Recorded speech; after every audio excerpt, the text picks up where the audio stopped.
17 رمضان مبارک شب جمعہ مصطفیٰ جان رحمت صلی اللہ تعالیٰ علیہ وآلہ وسلم نے صحابہ کرام علیہ رضوان کو جمع کیا اور صبح لڑائی ہونے والی تھی، تو آپ علیہ الصلوۃ والسلام نے عشاء کی نماز کے بعد خطبہ دیا۔ اب ایک طرف انصار صحابہ جو مدینے سے آئے وہ بھی موجود ہیں، اور ایک طرف مہاجر صحابہ جو مکے سے چل کر آئے وہ بھی موجود ہیں۔ میرے آقا صلی اللہ تعالیٰ علیہ وآلہ وسلم نے خطبہ ارشاد فرمایا، جس کا مفہوم یہ تھا کہ ہمارا مقصد یہاں پر آنے کا اپنے قافلے کو واپس لینا تھا، لیکن ہمارا قافلہ راستہ بدل کر مکے پہنچ چکا ہے، لہذا اب ہمارے سامنے دو راستے ہیں، یا تو ہم یہاں سے واپس چلیں مدینے کی طرف،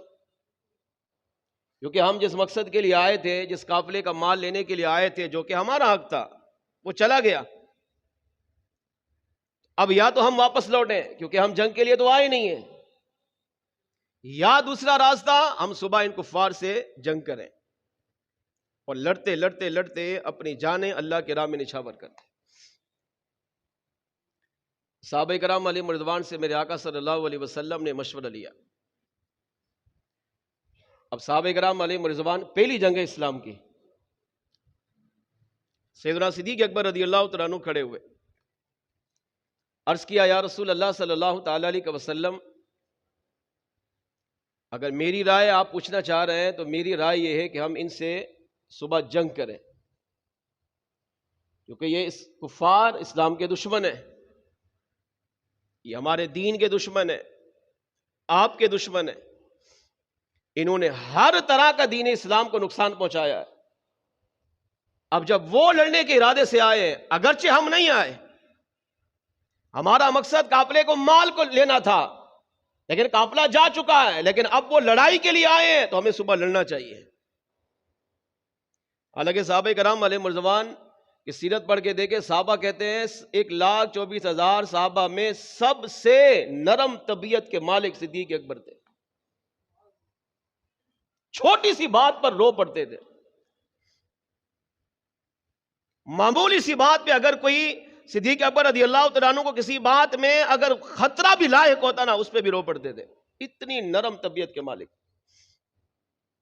مگر جب دین اسلام کی باری آئی تو سب سے پہلے کھڑے ہو، آقا ان سے جہاد کریں گے، ان سے لڑیں گے۔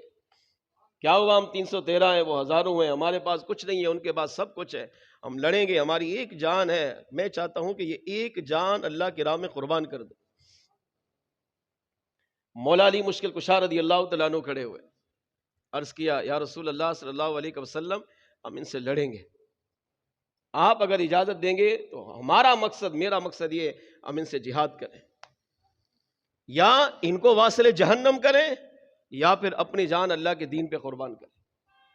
مختلف صحابہ کرام علیہ رضوان کھڑے ہوتے گئے، ہر صحابی نے اپنا اپنا تجزیہ پیش کیا۔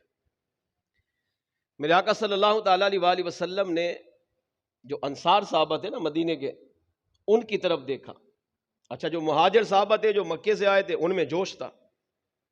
کیونکہ وہ اپنے بیوی بچے، ماں باپ، اپنا خاندان، اپنی تجارت، اپنا کاروبار سب کچھ مکے چھوڑ کر آئے۔ کئی صحابہ کو کفار نے بے دردی سے شہید کیا، ان کے اندر انتقام کا جذبہ، انتقام کی آگ، دین اسلام کی محبت، دین اسلام کا پیار اور کفر کو دنیا سے مٹانے کا ایک جذبہ تھا۔ لیکن جو صحابہ مدینے کے تھے، انصار صحابہ، ان سے میرے آقا صلی اللہ علیہ وسلم نے یہ عہد کیا تھا کہ جب تک کفار مدینے شہر پر حملہ نہیں کریں گے، ہم ان کے خلاف تلوار نہیں اٹھائیں گے۔ اب میرے آقا صلی اللہ علیہ وسلم نے اپنے اس وعدے کی پاسداری کی، اور آپ علیہ الصلوۃ والسلام نے انصار صحابہ کی طرف دیکھا، تو جیسے حضور نے انصار صحابہ کو دیکھا، اب انصار صحابہ کے اندر جوش ایمانی پیدا ہوا۔ ایک صحابی کھڑے ہوئے، سیدنا سعد بن عبادہ رضی اللہ تعالیٰ عنہ، عرض کیا یا رسول اللہ صلی اللہ علیہ وسلم، آپ بار بار ہمیں دیکھ رہے ہیں، اس کا مطلب آپ ہماری رائے جاننا چاہتے ہیں؟ میرے آقا علیہ الصلوۃ والسلام نے فرمایا ہاں، کیونکہ تم سے وعدہ تھا کہ جب تک مدینے پہ کفار حملہ نہیں کریں گے، ہم کفار کے خلاف تلوار نہیں اٹھائیں گے۔ تو اب تو ہم مدینے سے باہر ہیں، اب کفار پر تلوار اٹھانے کی نوبت آئی ہے۔ اب میں چاہتا ہوں تم اپنی رائے دو، کیا ہم یہاں سے واپس جائیں یا صبح ان کے ساتھ جہاد کریں؟ تو سیدنا سعد بن عبادہ رضی اللہ تعالیٰ عنہ پر کروڑوں سلام، کروڑوں رحمتیں اللہ کی ان پر، کتنا خوبصورت جملہ بیان کیا۔ اس کے یا رسول اللہ صلی اللہ علیہ وسلم آپ کی رائے کیا ہے؟ آپ جو فرمائیں گے ہم وہ کریں گے، آپ کہیں گے یہاں سے واپس چلو ہم واپس جائیں گے، اور آپ فرمائیں کہ ہم ان سے جہاد کریں ہم ان سے جہاد کریں گے۔ ہمارا مقصد آپ کے حکم پر عمل کرنا ہے، آپ کی اتباع کرنا ہے، آپ کی فرما برداری کرنا ہے، آپ جو کہیں گے ہم اپنی جانیں آپ کے قدموں میں نچھاور کر دیں گے۔ عرض کیا یا رسول اللہ صلی اللہ علیہ وسلم یہ تو 1000 کا لشکر ہے، اگر آپ ہمیں آگ میں کودنے کا حکم دیں گے ہم آگ میں کودیں گے، اگر آپ ہمیں حکم دیں گے کہ سمندر میں اپنے گھوڑے دوڑاؤ یا رسول اللہ ہم سوچیں گے نہیں، ہم اپنے گھوڑے سمندر میں بھی دوڑا دیں گے، بس آپ اجازت دیں۔ آپ کیا چاہتے ہیں؟ ان سے لڑنا ہے تو ہم ان سے لڑیں گے، اگرچہ ہمارے پاس ساز و سامان نہیں ہے، اسباب نہیں ہے، جنگی ہتھیار نہیں ہے، ایک جان تو ہے، اگر وہ جان بھی آپ کے قدموں میں نشاور ہو جائے تو سعد کے لیے اس سے بڑی سعادت نہیں ہے۔ ایک اور صحابی کھڑے ہوئے سیدنا مقداد بن اسود رضی اللہ تعالیٰ عنہ، عرض کیا یا رسول اللہ صلی اللہ علیہ وسلم آپ کیا چاہتے ہیں؟ میرے آقا علیہ السلام نے ارشاد فرمایا میں تمہاری رائے جاننا چاہتا ہوں۔ عرض کیا آقا ہم ان سے لڑیں گے۔ اگر مکے سے آنے والے مہاجر صحابہ کا جوش یہ ہے، صدیق اکبر کی خواہش یہ ہے، مولا مشکل کشا کی خواہش یہ ہے کہ ہم ان سے لڑیں گے تو ہم بھی ان سے لڑیں گے۔ اور مقداد بن اسود رضی اللہ تعالیٰ عنہ نے خوبصورت جملہ لکھا جو تاریخ اسلام میں سنہرے الفاظ میں لکھا ہوا ہے۔ عرض کیا یا رسول اللہ صلی اللہ علیہ وسلم ہم امت موسیٰ نہیں، ہم امت محمد ہی ہیں۔ بہت بڑا جملہ ہے یہ، ہماری پوری زندگی اسی کے جملے میں ہے، اگر ہم سمجھے تو ہم امت موسیٰ نہیں ہیں، ہم امت محمد ہی ہیں۔ ہمارا مقابلہ ان سے نہیں ہے، ہم ان سے افضل و اعلیٰ ہیں۔ وہ موسیٰ علیہ السلام کی امت تھی کہ جن کو موسیٰ علیہ السلام نے فرعون سے بچایا، کئی معجزے دکھائے، اللہ کی قدرت کی نشانیاں سامنے دکھائیں، پھر بھی جب جہاد کی باری آئی تو موسیٰ علیہ السلام کی امت پیچھے ہٹ گئی، اور ان لوگوں نے اپنے نبی کی توہین کرتے ہوئے اتنا گھٹیا جملہ بولا، انہیں کہا فقاتلا انت وربک فقاتلا انا ہاہنا قاعدون، کہ اے موسیٰ علیہ السلام اگر آپ ان کفار سے جہاد کرنا چاہتے ہیں تو آپ اپنے رب کو لے کر جائیں، آپ کا رب اور آپ جا کر ان سے جہاد کریں، انا ہاہنا قاعدون، ہم یہاں پیچھے بیٹھ کر صرف تماشا دیکھیں گے۔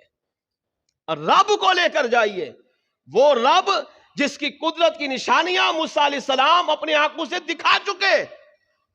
6 لاکھ بنی اسرائیل موسیٰ علیہ السلام کے پیچھے کھڑی تھی، مگر جب جہاد کی باری آئی اتنی نشانیاں دیکھنے کے باوجود، فرعون کے ظلم و ستم سے بچانے کے باوجود، دریا میں سمندر کے راستے بنانے کے دریا میں راستے بنانے کے باوجود، من سلوا آسمان سے اتارنے کے باوجود، 40 سال تک اللہ کی نعمتیں کھانے کے باوجود، آخر میں کیا کہا؟ آپ اور آپ کا رب جائیں اور ان کفار سے لڑیں، اور ہم معاذ اللہ پیچھے بیٹھ کے تماشا دیکھیں گے، آپ جا کے لڑیے۔ تو سیدنا مقداد بن اسود رضی اللہ تعالیٰ عنہ نے عرض کیا آقا ہم امت موسیٰ نہیں، ہم امت محمد ہی ہیں، ہم نہیں کہیں گے کہ آپ اور آپ کا رب جا کے لڑے، آقا بس آپ حکم دے، آگ کیا ہے سمندر کیا ہے، آپ جو بھی ہمیں حکم دیں گے۔ آقا اللہ نے ایک جان دی ہے، اگر اللہ ہمیں 1000 جانیں عطا کرتا تو ہم 1000 جانیں بھی آپ کے قدموں میں نشاور کر دیتے۔ ہم چاہتے ہیں کہ بر رب کا دین بلند ہو، اسلام کا بول بالا ہو، ہماری جانیں آپ پر نچھاور ہیں، ہماری جانیں اللہ کے دین کے لیے قربان ہیں۔ مقداد بن اسود رضی اللہ تعالیٰ عنہ نے اتنا خوبصورت جملہ کہا کہ صحابہ کہتے ہیں مصطفیٰ جان رحمت صلی اللہ علیہ وسلم کے مبارک چہرے پر مسکراہٹ آئی، حضور مسکرائے اور ایسا مبارک نور نکلا کہ جو سارے صحابہ کو بھی چمکانے لگ گیا۔ یہ تھا صحابہ کا ایمان، یہ تھا صحابہ کا جوش، یہ تھا صحابہ کی عقیدت، کہ صحابہ نے یہ نہیں دیکھا سامنے موت ہے، بلکہ موت کو دیکھ کر بھی اسے گلے لگایا۔